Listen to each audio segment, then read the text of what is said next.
Class 10th mathematics chapter number 3 का ये example number 2 है। इसके पहले हमने एग्जांपल नंबर 1 देख लिए, किस तरीके से ग्राफिकली ग्राफ में रिप्रेजेंट करके हम कोई भी लाइन को डिफाइन करते हैं कि वो कंसिस्टेंट है या कंसिस्टेंट नहीं है। ठीक है, साथ ही साथ हम ये भी देख लेते थे कि वो कौन से टाइप की लाइन है। तीन ही तरह की लाइन है, एक इंटरसेक्टिंग होगा, या तो कोइंसिडेंट होगा, या तो पैरेलल होगा। और इन तीनों के लिए क्या सॉल्यूशन होंगे इसके बारे में भी इसके प्रीवियस वाले जो लेक्चर्स थे, वीडियो थे, उसमें हमने ऑलरेडी समझा दिए। आज यहाँ पर देखने वाले एग्जांपल नंबर 2 में ग्राफिकली फाइंड आउट करना है।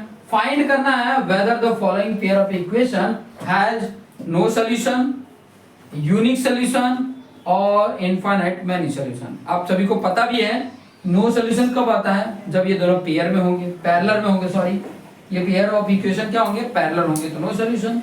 यूनिक सॉल्यूशन कब होगा, जब इंटरसेक्टिंग लाइन होंगे। और इनफाइनाइट मैनी सॉल्यूशन कब होगा, जब ये कोइंसिडेंट लाइन होगी। लेकिन ग्राफिकली बताना है, तो ग्राफिकली मतलब ड्रॉ करके बताना है। ठीक है, तो ड्रॉ करने का मैंने टेक्निक आपको बोला था। क्या करते हैं ड्रॉ करने के टेक्निक में, हम सबसे पहले तो दो टेबल बना लेते हैं और दोनों को लिखते हैं। ठीक है, एक एक्स ये वाई, और कम से कम दो, हम 3 फाइंड आउट करेंगे। 2 मिल जाए तो भी ठीक है, 3 मिल जाए तो और बढ़िया है, लेकिन 2 तो मिलना ही चाहिए,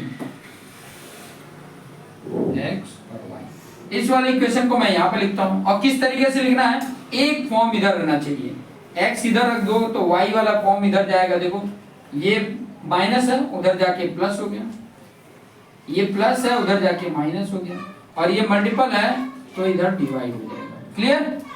दूसरा यहाँ पर मैं क्या रखता हूँ, x को इधर रखता हूँ, ये इधर देखो, ये इधर जाएगा तो प्लस होगा 24/5y, और ये इधर जाएगा तो माइनस होगा 3/5, और ये जो 3 मल्टीपल है वो इधर आएगा तो डिवाइड होगा, तो यहाँ पर भी 3 का मल्टीपल, मतलब इसको डिवाइड कर देगा तो 3 8 जा, और इसको डिवाइड कर देगा तो 1 आ जाएगा। मतलब यहाँ पे कितना आ गया 8, और यहाँ पे कितना आ गया 1।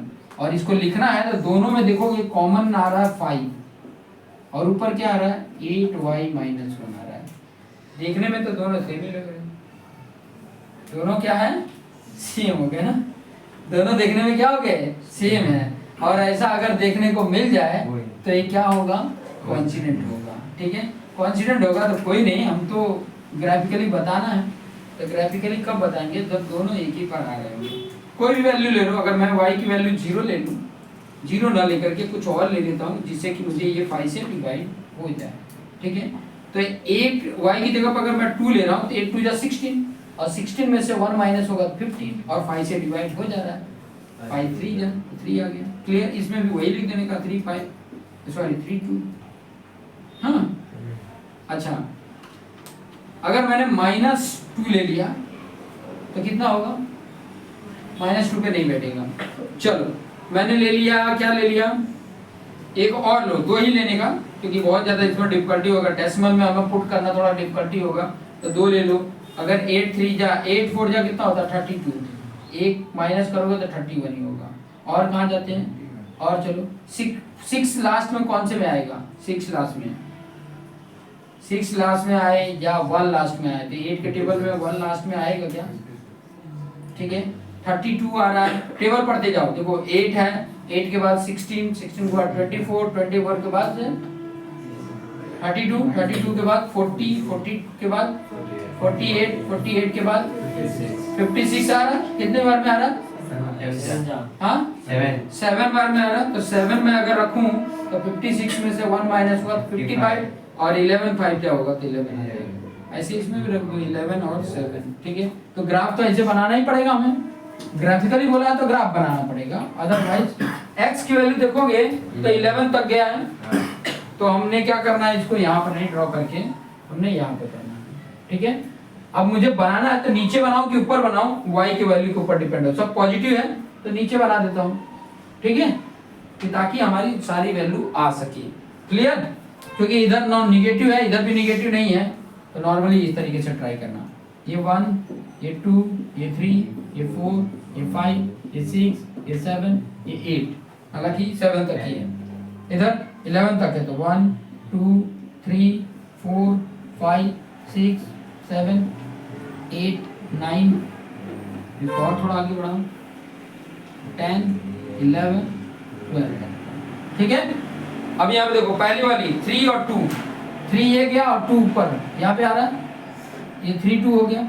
दूसरा 11 7, 11 इधर और 7 इधर कहीं, इसकी ये आ रही है लाइन और इसकी लाइन ये आ रही है, ठीक है। तो यहाँ पर पॉइंट हो गया 11 7 का।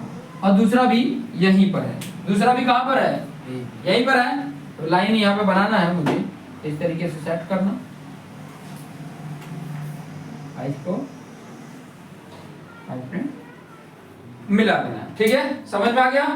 तो ये मेरी लाइन हो गई और दूसरी वाली भी देख रहा हूं मैं कि वहीं पे आ रही है लाइन, ठीक है।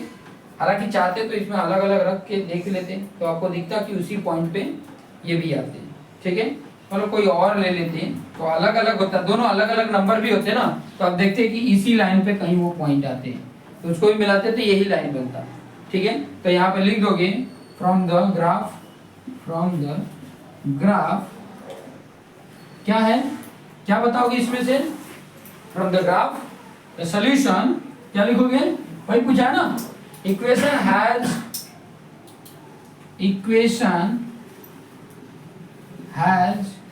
इनफाइनाइट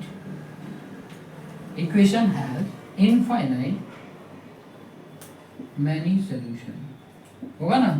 क्यों मैंने ये बोला, क्योंकि ये कॉन्स्टेंट लाइन है, इसकी वजह से हम बोलेंगे क्या कि इसका जो सॉल्यूशन होगा वो क्या होगा, इनफाइनाइट मैनी सॉल्यूशन होगा। इतना समझ में आ गया। इसी तरीके से करने होते हैं, तो ये चीजें आप लोगों ने नोट डाउन कर ली फटाफट।